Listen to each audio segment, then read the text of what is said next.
जब भी तेज हवा चलती है तो हल्की फुल्की चीजों को नुकसान करती है। कागज जैसी चीजें तो उसके साथ उड़ ही जाती हैं। यही बातें हमारे पोएट ने इस कविता विंड में बताई हैं।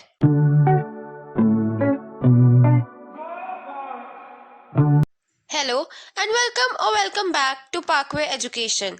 आज हम आपकी इंग्लिश की एनसीईआरटी बी हाइव की ये सेकेंड पोयम विंड के बारे में पढ़ने जा रहे हैं। ये कविता सुब्रमण्य भारती ने लिखी थी तमिल में, जिसका ये इंग्लिश वाला वर्जन है। तो कविता चालू करने से पहले हम ये ब्लू बॉक्स में जो इंट्रोडक्शन लिखा है वो पढ़ लेते हैं। The wind blows strongly and causes a lot of destruction. How can we make friends with it? मतलब जब भी तेज हवा बहती है, विंड का मतलब तेज हवा, तो जब भी विंड बहती है तो वो बहुत डिस्ट्रक्शन कॉज करती है। डिस्ट्रक्शन मतलब तबाही। तो जैसे आपने देखा होगा, अगर आंधी तूफान चलता है या बहुत जोरों से हवा चलती है तो सब कुछ उथल पुथल हो जाता है और विंड के कारण एक तूफान सा आ जाता है। और पोएट ये क्वेश्चन कर रहे हैं कि हम अगर उससे दोस्ती करें तो कैसे करें। तो चलिए अब हम पोएम के फर्स्ट स्टैंजा की ओर बढ़ते हैं। Wind come softly, don't break the shutters of the windows, don't scatter the papers, don't throw down the books on the shelf, there look what you did, you threw them all down, you tore the pages of the books. इसका मतलब ये हुआ कि वो पहली line में कवि ये कह रहे हैं, विंड हवा तुम धीरे आओ, come softly, don't break the shutters of the window. जो खिड़की होती है उनके जो शटर होते हैं उन्हें मत तोड़ो। डोंट स्कैटर द पेपर्स, पेपरों को मत बिखराओ।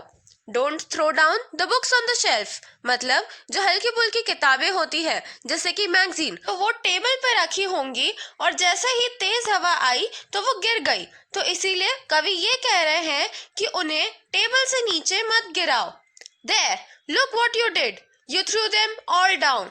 देखो तुमने क्या करा, तुमने सारे बुक्स और पेपर्स नीचे गिरा दिए। You tore the pages of the books. तुमने पेजेस को बुक के फाड़ दिया। फिर आता है You bought rain again. You are very clever at poking fun at weaklings. Frail crumbling houses, crumbling doors, crumbling rafters, crumbling wood, crumbling bodies, crumbling lives, crumbling hearts. तो मतलब पोएट यहाँ पे फर्स्ट लाइन में ये बोल रहे हैं कि देखो तुमने वापस से बारिश लाई। You bought rain again. You are very clever at poking fun at weaklings.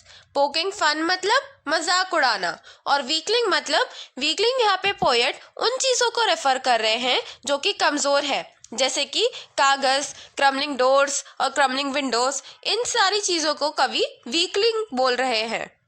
तो कवि ये कहना चाह रहे हैं कि तुम बहुत शातिर हो, तुम जैसे मजाक उड़ाती हो इन कमजोर चीजों का, ये बहुत ही तुम अच्छे से कर लेती हो। Frail crumbling houses, crumbling doors, crumbling rafters. Frail मतलब फ्रेजाइल, मतलब नाजुक। तो नाजुक घरों को, जो कच्चे घर होते हैं ना, कच्चे घर पक्के घर आपने सुना होगा, तो जो कच्चे घर होते हैं वो भी कभी कभी तेज हवा या तूफान में ढस जाते हैं। तो इसीलिए वो ये बोल रही है कि क्रम्बलिंग हाउसेस और क्रम्बलिंग डोर्स का मतलब भी ये हुआ जो बहुत ही कमजोर से दरवाजे होते हैं, सिर्फ लकड़ी के बहुत पतले से, जो एकदम ही आसानी से गिर जाएं, वैसे दरवाजों को हम बोल रहे हैं यहाँ पे क्रम्बलिंग डोर्स। फिर क्रम्बलिंग राफ्टर्स, मतलब जो राफ्टर होती है, ऊपर का जो एक थोड़ा सा पिलर जैसे निकला होता है, उसे हम राफ्टर बोलते हैं।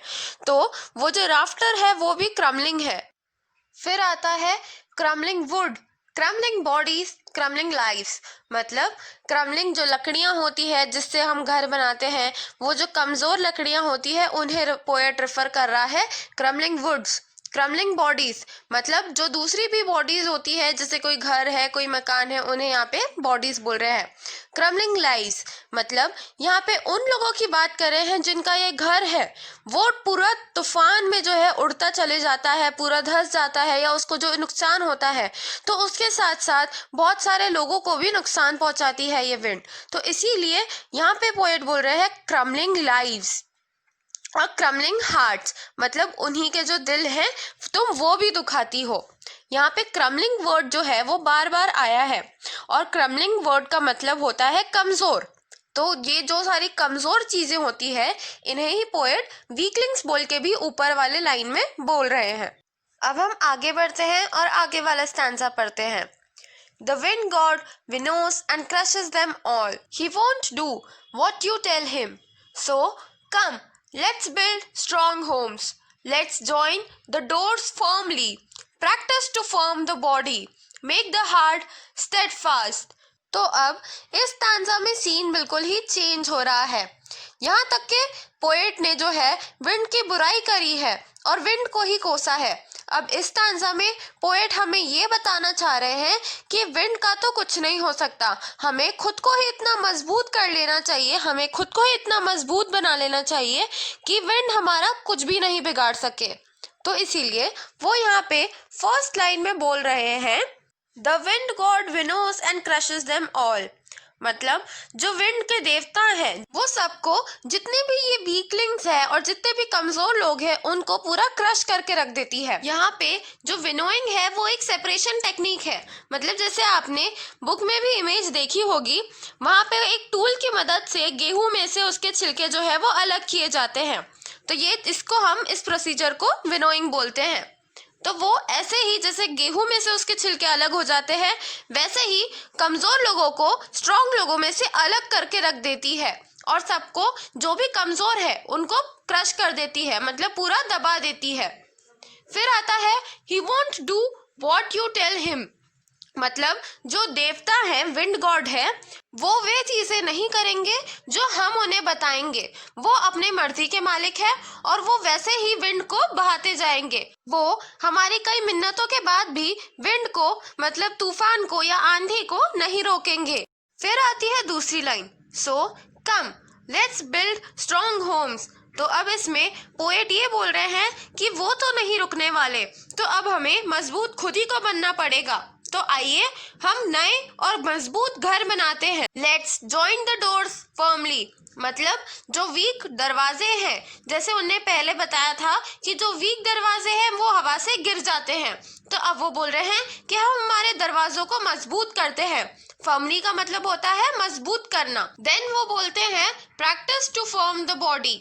मतलब जिन बॉडीज की उनने पहले बात करी थी, जो घर है या जो भी अलग अलग चीजें हैं, उन बॉडीज को भी चलो मजबूत करें। फिर आता है मेक द हार्ट स्टेडफास्ट। मतलब हम हमारे दिलों को भी मजबूत करते हैं। Do this and the wind will be friends with अस। मतलब तुम एक बार ऐसा करके तो देखो, फिर विंड जो है वो हमसे दोस्ती कर लेगी। मतलब वो ये बोलना चाह रहे हैं कि जब तक के कोई कमजोर होता है तब तक के लोग उनका मजाक उड़ाते हैं, और जैसे ही कोई स्ट्रांग हो जाता है तो सब उनसे दोस्ती करने के लिए हाथ बढ़ाते हैं। तो वैसे ही अगर हम खुद को स्ट्रांग कर लेंगे, घरों को स्ट्रांग कर देंगे, दरवाजों को स्ट्रांग कर देंगे, तो विंड भी हमारा कुछ नहीं बिगाड़ पाएगी और विंड हमसे दोस्ती कर लेगी। यहाँ पे स्टेडफास्ट का मतलब होता है लॉयल या फेथफुल। किसके लिए? खुद के लिए। हम इतने स्ट्रांग बन जाए, इतने लॉयल और फेथफुल बन जाए खुद के लिए, मतलब हम हमारे दिल पे और हम पे इतना भरोसा रखें कि विंड हमारा कुछ भी नहीं बिगाड़ पाए। तो चलिए अब हम इसका लास्ट स्टैंजा देख लेते हैं। Do this and wind will be friends with us. The wind blows out weak fires, he makes strong fires roar and flourish. His friendship is good. We praise him every day. तो अब यहाँ पे poet ये बोल रहे हैं कि हम अगर खुद को स्ट्रॉन्ग कर लेंगे तो विंड भी हमारी दोस्त बन जाएगी। जो विंड है वो जो वीक फायर्स होती है, मतलब अगर जैसे आपने देखा होगा कि सिर्फ चिंगारी लगती है अगर और विंड बहती है, तो वो पूरी विंड जो है वो चिंगारी को भी बुझा देती है। पर अगर बहुत अच्छे से बहुत भारी आग लगी हो और उसमें फिर हवा बहे, तो वो जो आग है वो और बढ़ जाती है। तो पोएट यहाँ पे यही बोल रहे हैं कि जो विंड है वो जो अच्छी चीजें होती है, जो स्ट्रांग चीजें होती है, उनको सपोर्ट करती है और जो वीकलिंग्स होती है उनको दबा देती है। तो इसीलिए यहाँ पे वो बोलते हैं the wind blows out weak fires. Wind जो है वो बुझा देती है वीक फायर्स को। He makes strong fires roar and flourish. He यहाँ पे कौन है? He यहाँ पे विंड को बोला गया है। यहाँ पे विंड को पर्सोनिफाई करा गया है। आप चिंता मत करिए, इसके जितने भी वर्ड मीनिंग्स है और लिटरली डिवाइसेस है और समरी और क्वेश्चन आंसर्स वो भी आपको मिलेंगे इस वीडियो के पार्ट 2 में। इस वीडियो में हम अभी बस एक्सप्लेनेशन तक के ही रखते हैं। तो यहाँ पे जो बोल रहा है पोएट वो ये है कि he makes strong fires roar and flourish. Roar मतलब दहाड़ना और फ्लरिश मतलब और ज्यादा बढ़ना या डेवलप होना।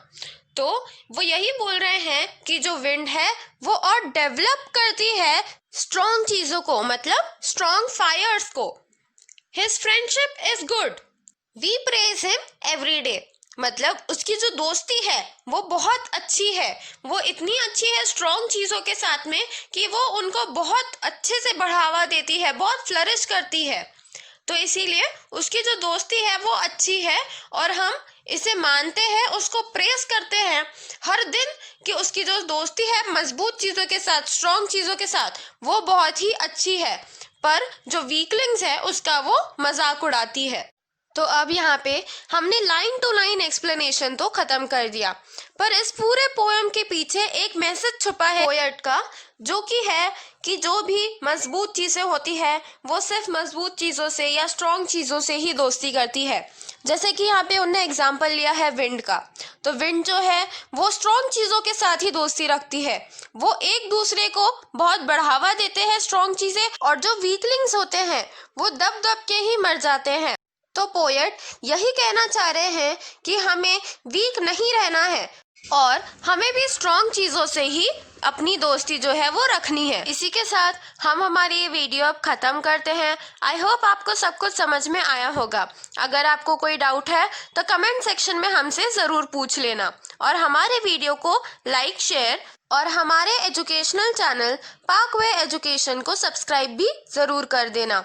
इसके बाद जो सेकेंड पार्ट आएगा उसमें हम क्वेश्चन आंसर्स भी डिस्कस करेंगे और एक पोएम की समरी भी देख लेंगे। Stay tuned.